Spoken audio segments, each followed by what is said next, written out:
Chapter 7, Hypocrisy. We can encourage television, movie and video game producers to create entertainment that does not buy into the myth of redemptive violence, nor encourages those violent urges within all of us. A number of moral points pointed out in previous chapters now need some discussion when thinking about the links between the VSI and societal values. In this section, questions are asked such as, what might the moral implications be for society in light of this paper's findings? There is, as already discussed, no established evidence that links violent portrayal on the TV with violent actions, although it is established that the media will have an influence on us, and indeed aims to. No one denies that society tries to suppress violence, or at least inhibit its effects. There are numerous reasons why society might like to be rid of violence. How can people work in groups, build civilization, create progress if they do not cooperate with each other? Being a social species means excessive violence will render social interactions impossible. So there is a practical level at which society has needed to reduce its violence. There is also a social need. For example, with the growth of civilization came religions, recognised paths of moral and ethical rights and wrongs.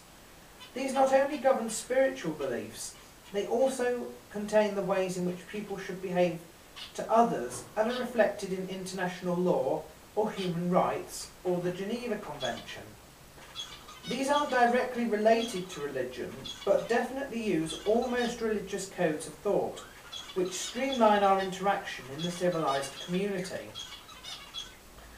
Society tries to maintain laws which all must follow, and many of these are for safety. Safety arises from protection, and as mentioned earlier, protection is one of the primary drives. This protection is meant so that all our species can walk the streets without fear of attack, because attack is not only painful, but it also goes against one of our oldest needs. On the above grounds, it is not hard to see why society would want to suppress violence. Society's setting and holding of norms are a way of satisfying the modern expression of the age-old protection drive. Yet this very expression keeps us trapped in a reality that does not allow the expression of the VSI in its natural form. Again, this is tolerated in sports because of the rules, because the protection drive is still given overall authority. Professional wrestling stands out at this point because it is not a sport in the classification put forward in Chapter 4. If, however, professional wrestling were to be considered a sport, there would be the moral problem that the watcher is getting pure enjoyment out of real violence, real pain and real torture of a human being. This is something that society teaches is not right, and not something to be praised. Yet the sports entertainment industry could claim that professional wrestling is a form of art, that of dance and drama. This would indeed move it closer to cinematic horror. If this is the case, then professional wrestling can claim it is more morally sound than sports like boxing, because the moves are choreographed and not aimed at causing real harm against the opponent. If it is accepted that violence causes watchers to act on violent fantasies, then it follows that pro wrestling is more morally sound than boxing, because the violence is stage. However, if the only acceptable moral outlet for the VSI is sports, then it has to be admitted that pro wrestling is not a sport. There is no further way out of this deadlock, because if we say that the watcher can gain fantasies from either real or staged violence, then boxing and pro wrestling are just as bad as each other. Society's tolerance of violence in sports is only the violence which is controlled by rules in a competitive environment. There is not competition in a staged event. In that situation, the rules do not apply, nor carry any real meaning for the watcher. It is all the symbolism without the action.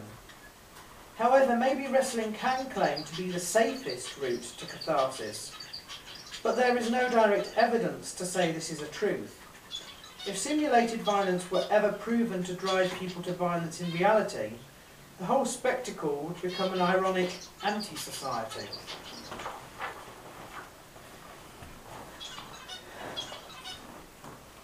Another moral issue may be cinematic horror and action films, particularly films like American Psycho. Ordinarily, if someone who did the disgraceful acts in reality that are displayed in the film, then they would feel the consequences. The consequences are one method of informing us what is right and wrong. If the consequences are bad, then this can be understood as punishment for doing the act. The punishment gives the perpetrator several things: a reason not to do it again, and rebalances the scale of whatever evil the subject has caused another through the actions. In the cinema, not only does one have an opportunity to explore the psychology of this situation, but one doesn't have the consequences, nor burden of the real crime. There is no responsibility or consequences, because the act never takes place in reality. What would the watcher gain from carrying out the act in reality? Obviously, satisfaction of the VSI, but this already happens just by watching a simulation. The only thing they gain in reality is responsibility and consequences. These are never gained through the simulation. The problem is twofold. It isn't real, and yet the symbolism, and this applies both to wrestling and the horror genre, is real as if it were real. Two things are unreal: the actual killing and the consequences. But the symbolism is absolutely real. The watcher could feel that maybe the real situation can be even more satisfying than its symbolic representation. The irony is when the same person speaks about how awful violence is, yet in his spare time he enjoys the pure symbolism that the real act of his despising would bring him, and furthermore that this may actually be a vital release mechanism. The WWE has an answer for this apparent lack of authority and ownership of responsibility. The WWE encourages use of common sense. The owners and participants of the industry take seriously our responsibility to help parents identify appropriate entertainment for their children.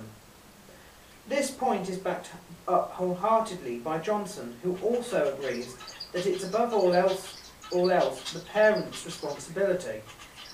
The Rock should not be held responsible for your children's viewing habits, nor should Vince McMahon. But we are responsible for the product we put out. The WWE voluntarily rates its shows in the US, so parents can decide whether or not to let their children watch. Of course, as just argued, it's not only children that are affected by the VSI.